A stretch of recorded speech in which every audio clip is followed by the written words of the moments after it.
going to look at another relationship within a triangle today called the midsegment. Um, the midsegment of a triangle is just a line that connects the midpoints of two opposite sides. So you'll see that in this solution they want to find out if MN is a midpoint.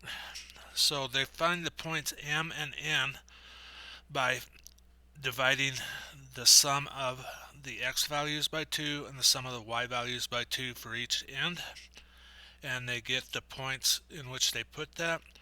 Then they want to show that MN is parallel to the line at the bottom, which is JL. So they find the rise over run. So M goes down 1 and 4 to the right to N, so it's a negative 1/4.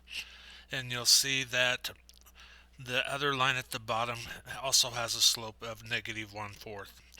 Then they use the distance formula to find the distance or the length of MN and the length of JL. And what they found was that MN is going to be 1/2 of JL. So when you do a midsegment, it's going to be parallel to. So those are our two rules for the midsegment theorem, that they will be parallel and that will be 1/2 the measure of AC, as you look here. So here we are working another problem. I'm showing you the solution because I'm trying to explain what they did.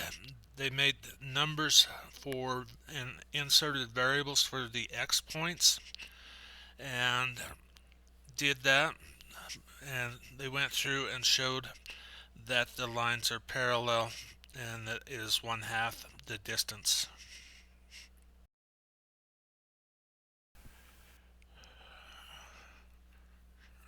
Let me see if okay.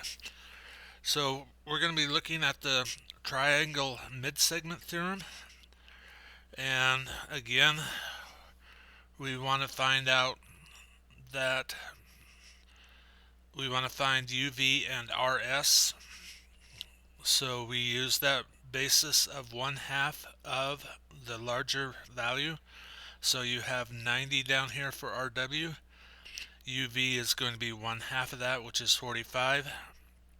And then you look at on the other side, you have 57 is the midsegment for the triangle, and 2 times that is 114.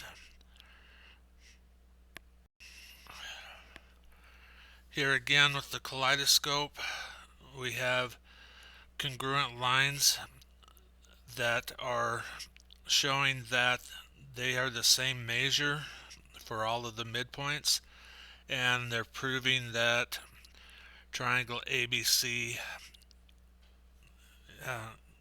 by using the midsegment theorem. Here again, the solution is already there.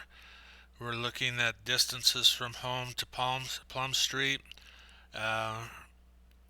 We want to solve the problem, so we're going to find out what those half distances are, and then we're going to add them up to find out how far the individual walks.